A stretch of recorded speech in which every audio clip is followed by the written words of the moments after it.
What's up, Tube? Welcome to Low Guido's Chop Shop, the second best Gel Blaster channel on the tubes. And on the table here today I have a product from Aussie Hobbies, AH Tactical. It is a Modify, and it is a Modify Scorpion, which is a product that I've reviewed before. It is also the product that I use for my sort of daily blaster for going to games and playing games and that sort of stuff. It's something that I really like, and I've said in the past that I thought was probably one of the best gel blasters, if not the best gel blaster currently on the market. And there were a couple of minor gripes with the Modify blaster. Now, as I take this out of the box, you can see there is some green wrapped around it from where I've played it hardcore yesterday. There is some paint on the bolt release, and probably some paint on the magazine and other bits and pieces from where I played at Spec Ops Paintball a few days before. So this is something that I picked up from Aussie Hobbies and literally took straight out of the box and went and played various games just straight out of the box. And I like this blaster and I like these blasters for this specific reason, that you can just get them and play them out of the box without having to do any modifications to them. And they're ironically called Modify. Anyway, I'm going to get this out of the box, put it on the table so we can have a good look at it, because there's a few things that have changed between this model and the one that I have previously videoed and the one that I use daily. This is not the one that I use, this is not mine, this is one that I just picked up, but I have used, so I've given a bit of a shakedown. But let's just get it out of the box and see it on the table. Alright, so if you take a look at this blaster, you'll see the alloy is all really nice, neat casting. The finish and fit and finish of this is second to none.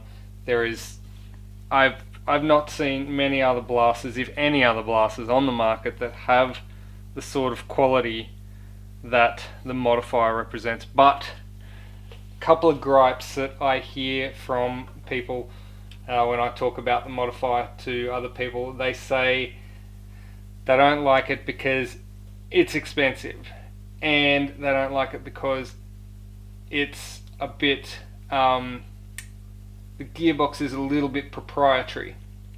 And yeah, so the gearbox being a bit proprietary, that's a thing. If you are wanting to do a full custom build where you take the gearbox out and rebuild it and put a different gearbox in it, then this probably isn't for you, because the way that this works is the buffer tube and the lower receiver actually interface with the back of the gearbox for the spring retainer, and I'll get to that. If you haven't seen my other video, I'll get to that in a moment. But yeah, that's something that you need: this buffer tube, this receiver, and this gearbox in order to work together. So if you want to change things around, you can't. And I can see how that can, how that's some people's thing.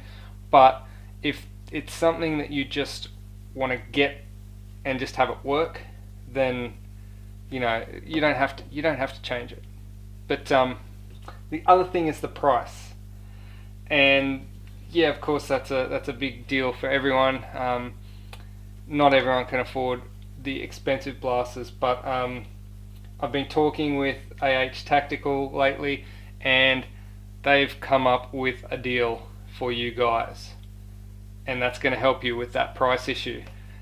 These have come down significantly in price. They've dropped the price of these significantly, and for my viewers, they're going to be offering a discount. I think off the top of my head it is a 10% discount. I'll have to double check the fine print, but they are offering a discount. I will put the details of that discount in the description of this video. So if you are after a modifier, if you wanted one but haven't been able to afford one, well, AH Tactical is going to hook you up.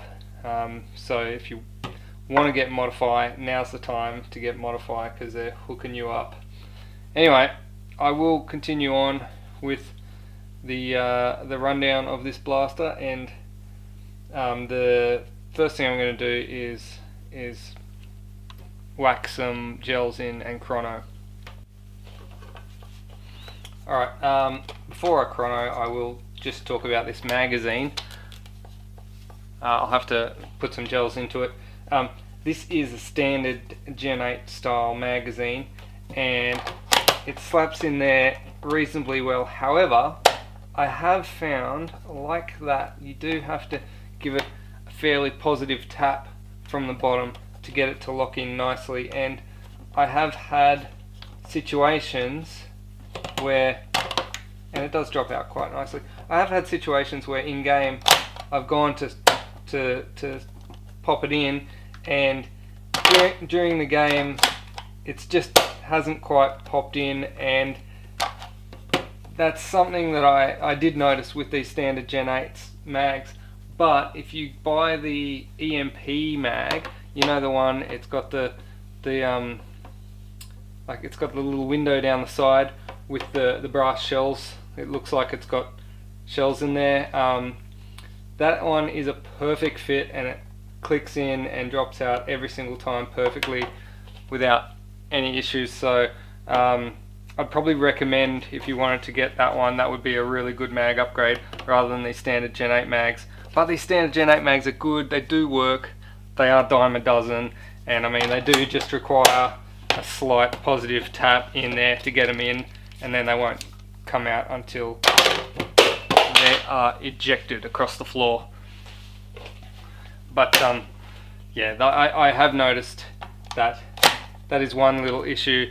You do have to slap them in quite firmly to get them to lock, but once you've got that in your head, it's not really a big issue. You can work around it. I run heaps of these standard Gen 8 mag sights, so I've just got so many of them, so for me it's a no-brainer. I just use the Gen 8 mag. But if you were buying some updated mags, I do recommend the EMP ones. They fit perfectly and work every single time.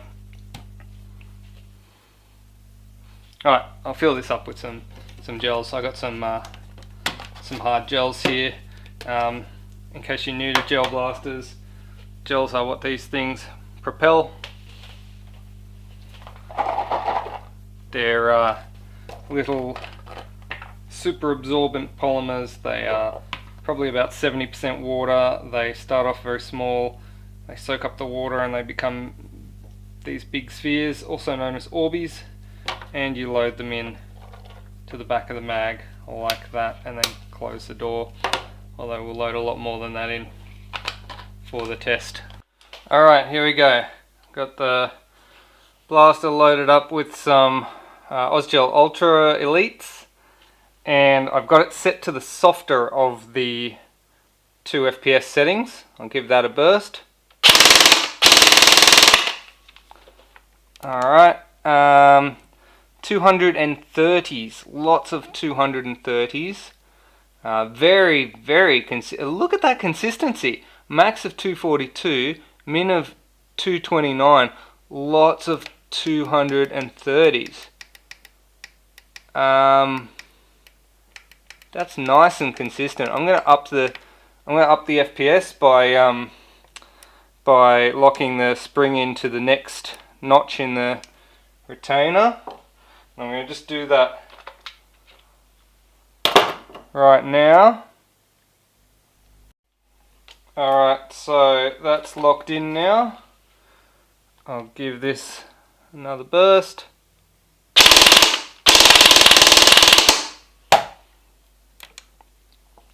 So we're looking 276 max, 230 min.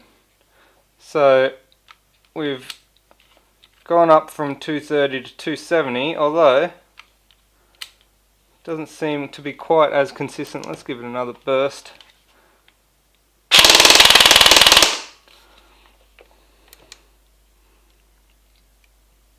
So we got an average of 254 from the higher FPS setting with a max of 282. When I chronoed this blaster at hardcore, it was doing around 270s. So that seems to be about what I'm getting here on the higher setting. Of course, as pointed out, it is very, very easy to swap the spring. Alright, it's time to commence the teardown now. I do go into a bit of detail on this one in the previous video, so I'll put a link down to the previous video as well so you can check it out. Mainly in this video I'm going to be looking at some of the differences between that one and this one, but a lot of the stuff is I'm going to be going over old ground, but I have to mention some of the things that I really love about this blaster. One of the things that I really love is the Dean's connectors. It comes with Dean's connectors, and the wiring is run down the bottom of the buffer tube. So there is no wires in this buffer tube at all. None. It's a perfectly empty tube, very easy to get batteries in, and even with this little fuse which is fitted, which is actually a nice feature because you know you don't want to go don't want to have fire risk if your battery does go short or something. Having the fuse there is a good safety feature. I don't know why more blasters don't have that, but yeah, just not having any wires in the tube just makes fitting a battery inside it so much easier. Now, fitting a battery in this buffer tube is so easy. There's so much space. It can go all the way down in there. You can connect your Dean's connector up. You can push the battery in. You can push your connector in there. Everything. There's plenty of room even for that little fuse to go into. Plenty of room for your battery to go into, and you can tuck your cabling down in there as well. Everything tucks nice and neat. It's super easy to get your stock back on. There's no crimping the wires don't get caught, and of course there's no need to even take that off because you've got access right there to the battery right there. You can also use, if you wanted to, nunchuck style batteries because there is compartments down the side. So essentially you've got 3 tubes that you can access quickly just by opening that. So batteries, not a problem at all. And wiring tucks in so nicely, even with a full battery in that tube. There's no risk of pinching it. I just love the little details like that, and that's the reason why I like this blaster. It's just the little details. While I'm speaking of the little details, I'll pop that battery out and I'll show you the spring.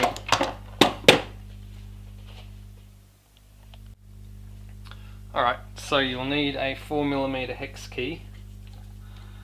And again, just get those wires out of the way. They won't get in the way of the spring or anything because they are routed outside of the tube. And you can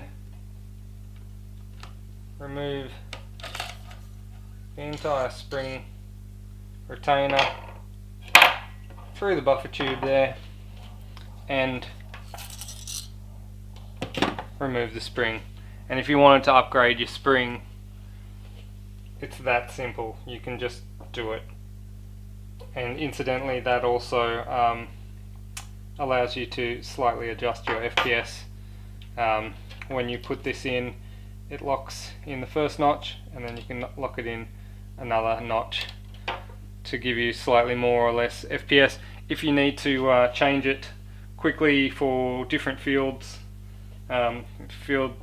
got a limit and you're just above the limit or something, you can just pop it out a notch, get you legal. So that's super easy and super nice to deal with. I love that. That's ironically, that awesome feature is what some people don't like about it, because that's what makes it proprietary. You need this buffer tube, you need this lower, but it's a really cool feature that makes it super easy to do upgrades if you want to just upgrade a spring, because I mean, most other things inside there they don't really need upgrades because they already use some really good high quality stuff in there. Let's get looking inside there though, let's check it out. Alright, just gonna knock these pins out and we'll get going with the teardown.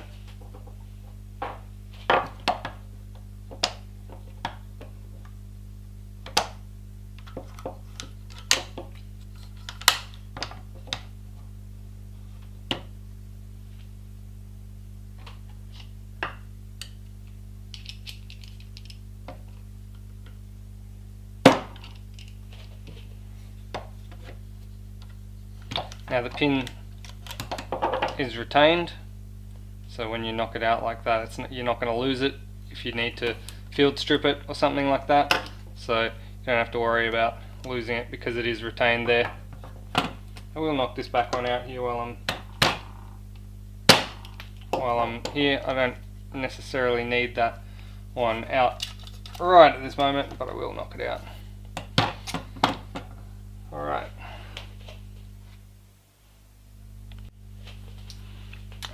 It's worth noting the rear pin also retained. Both pins are retained.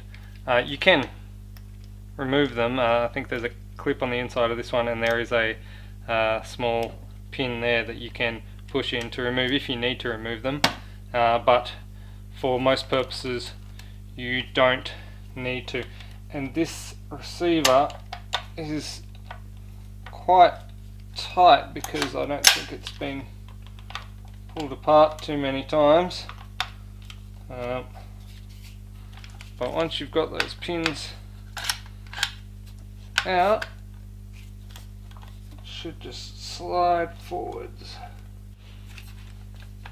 Yeah, being a freshie, it's a little bit tight, but there we go. You can see the upper with the barrel and the T-piece all comes off. That's the spring that provides a bit of tension on the nozzle. Now the barrel, let me measure that up for you. It is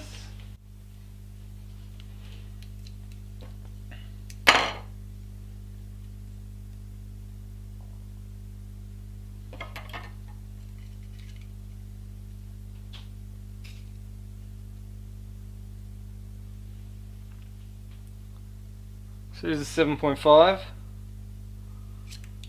internal diameter, which is I think a good place to be today, because gels are starting to be a bit big at the moment.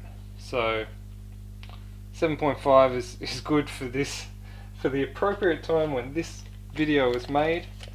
It's a good all-rounder size, because gels are starting to get a bit big these days. So and we're looking 25 to the T, 25 250 mils. So not a bad little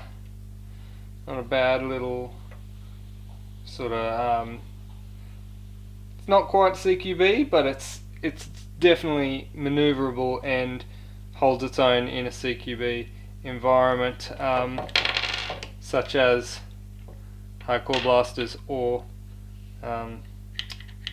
Spec Ops paintball, which is two fields where I have used this.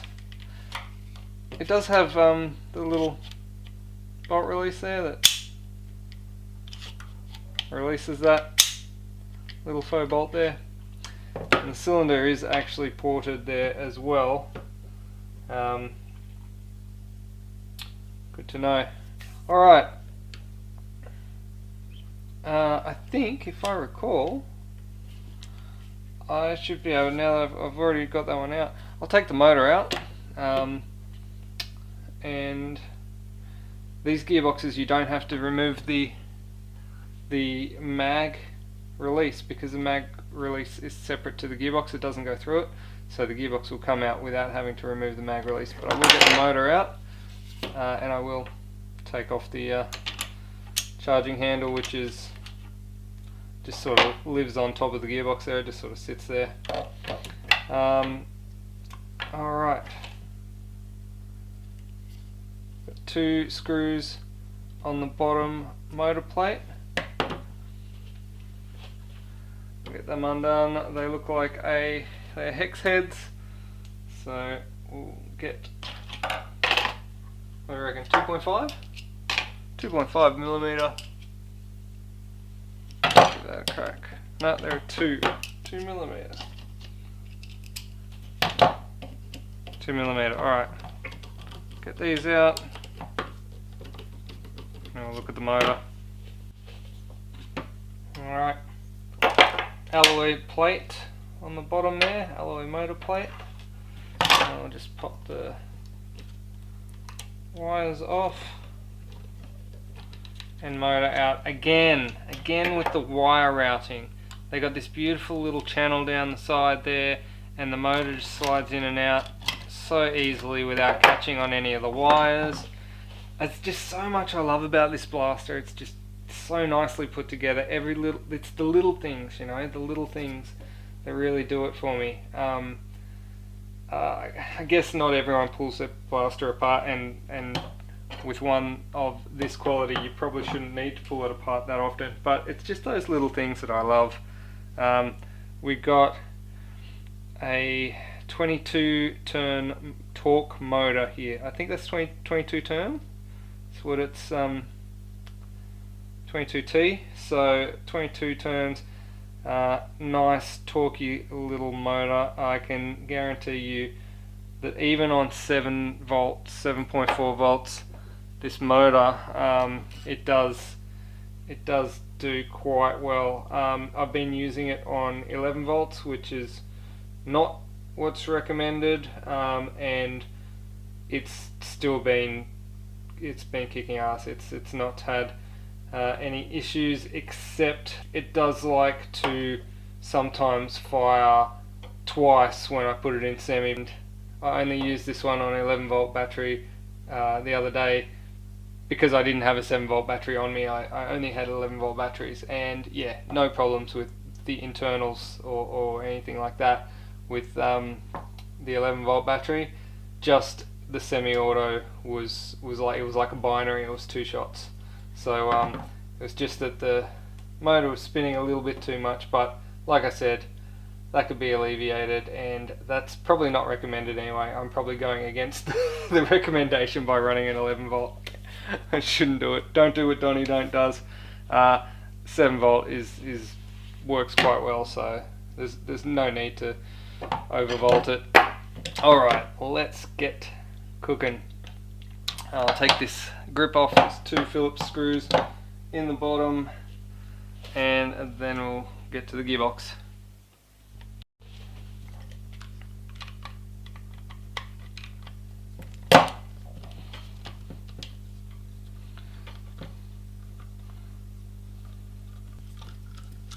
Alright, grip off,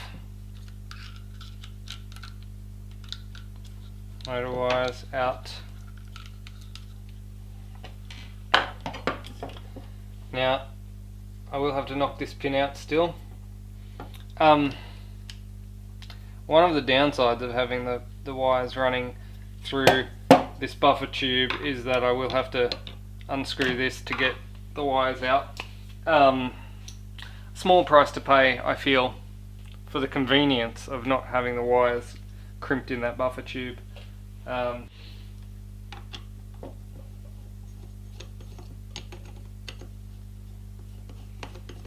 Alright. Bigger screwdriver to the rescue. Alright. Now, knock that pin out.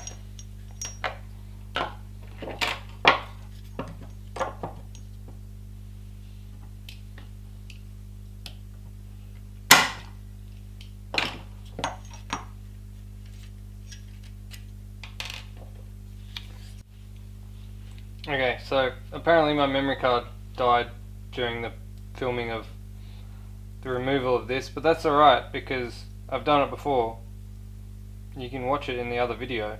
All I did was removed the fire select here, didn't lose the little ball detent,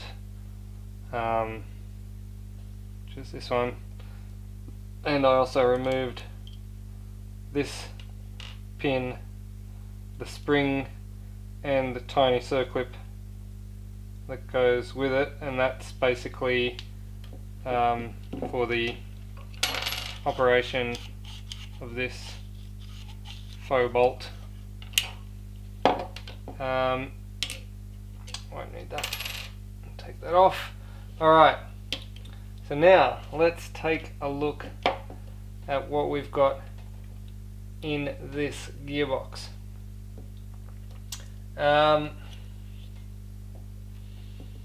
You can see nice little channels for the wires into the mag terminal plate. That's nice. It's a nice injection molded plate. You may notice my box here has been radiused. Now, I don't believe every Modify box is radiused, but it is an option. If you want it radiused, you can talk to AH Tactical about that and they will organise getting it radiused for you. But it is not radiused as per stock from Modify, and Modify are adamant that it does not need to be radiused, and that their casting, which I might add is a far superior casting technique to some of the other cast gearboxes in the market. We hear the term cast and we kind of go, ugh, cast, but the Modify casting technique, I'm not an expert in casting, but I've been told it's a much higher quality casting technique than a lot of the other boxes, and they're confident that their cast box does not need radiusing. It will not break without. That's what they say. I don't. Either way, it's an option there that you can have if you want, but I don't think it's standard. You have to ask for it. The one I have here has been radiused, as you can see. Let us crack out these screws. Now they are, what are they, Torx T10 Torx T10 screws.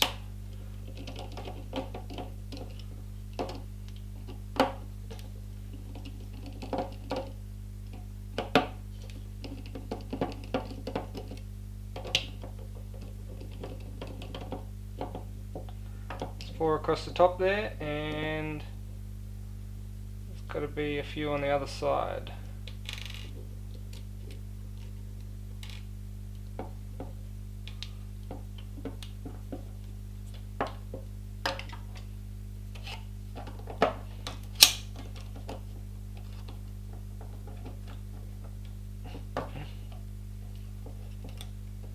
Nice, if that wasn't there.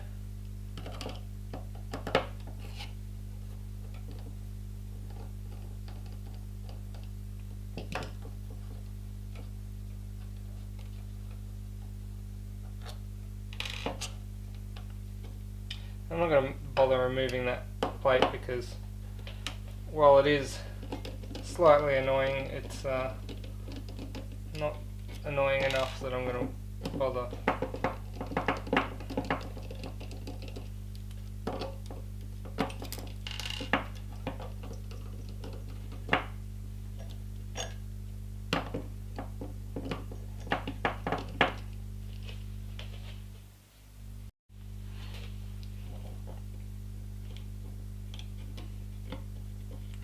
amber gear. Alright, now this is where the magic happens. This is one of my favourite things about Modify. Everything sits in here and it just works. The gear set that's in here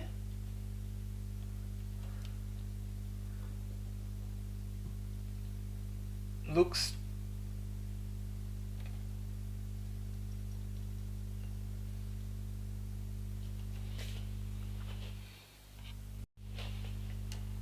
the gearbox doesn't fly apart when you open it.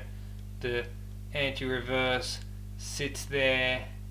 The anti-reverse, interestingly enough, also has a little screwdriver slot in it, so that if you have a small screwdriver like this, you can actually open that up, remove your bevel, do what you need to do, have a look at how nicely manufactured that bevel is, pop it back in, give it a bit of a spin, make sure it's, you know, all, and then put your anti-reverse back in and have it lock into place and go about your business. The piston is a really nice full metal rack there. It's a really like a good solid construction. It looks to be a little bit of grease or something in the O-ring there. I'll check the air seal on it. Let's check the air seal. But it's a nice quality piston, and the gear set's really good quality. Looks like they've tuned the tappet plate since the last time I opened one up. Trigger, again, nice quality trigger. It just sits there, it's sitting there, the spring's not flying out, the trigger's not flying out. I just love the way this is built and everything just sits together. If you're ever working on a gearbox, you know what I mean when it bothers you, when everything just flies apart. You're like trying to work on the box and everything's on your desk flying apart. Alright, I'm just going to pop this out. I don't think I need the whole thing, just that.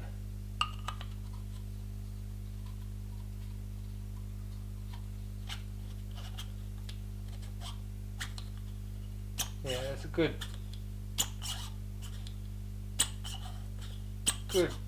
air seal. Could probably clean that up just a little bit, just from a bit of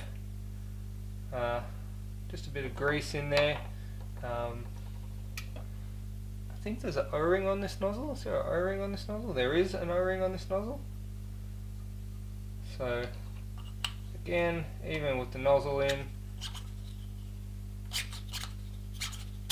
good solid seal. I'll just clean this O-ring up, put a bit of fresh oil on there. Everything else looks really, really nice, as expected. Nothing unexpected here. I love the fact that the casting have got they've got this line here cast into the box with interfaces to the other half of the box, so everything's nice and precisely joined together. You can see the radiusing here as well. You can see the radiusing. It's been done a nice rounded radiusing, no scratchy tool marks. It looks like it's been done with a bit of care. as opposed to some of the home radiusing jobs I've seen where it looks like a monkey with a Dremel got in there. This one looks very professional. Alright, I'm going to clean this up a bit. Alright, just cleaned up that O-ring, put a little bit of oil on it, and you can see quite a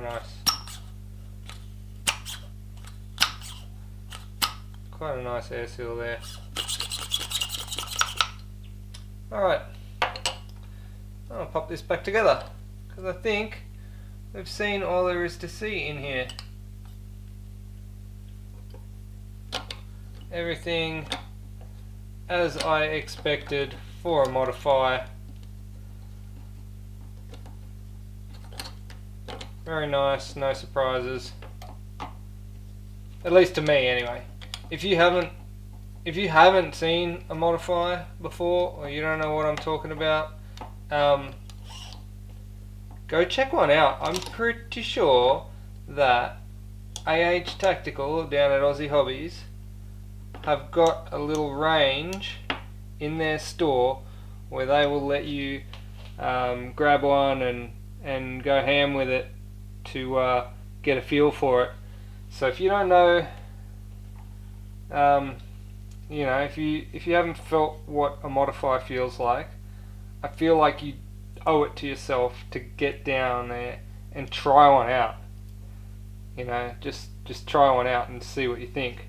Because I mean, I'm not just saying this because I do genuinely love the Modify blasters, and I do genuinely use it as my game day blaster. Definitely do yourself a favour and go check it out. And now, I think now's the time, because they are a bit cheaper, you should be able to grab yourself a bargain. Alright, I'm going to pop this back together and then we'll sign out. Honestly though, how many times have you gotten to this part of the build and then just looked in there and seen that there's no spring and gone, oh man, I forgot to put the spring in. Doesn't matter. It doesn't matter. Gosh, I love that. I mean, it's ironic that it's probably the part that most people don't like about this blaster is that that's the part that makes it proprietary. Oh, I'm going to continue putting this back together. I'll be back.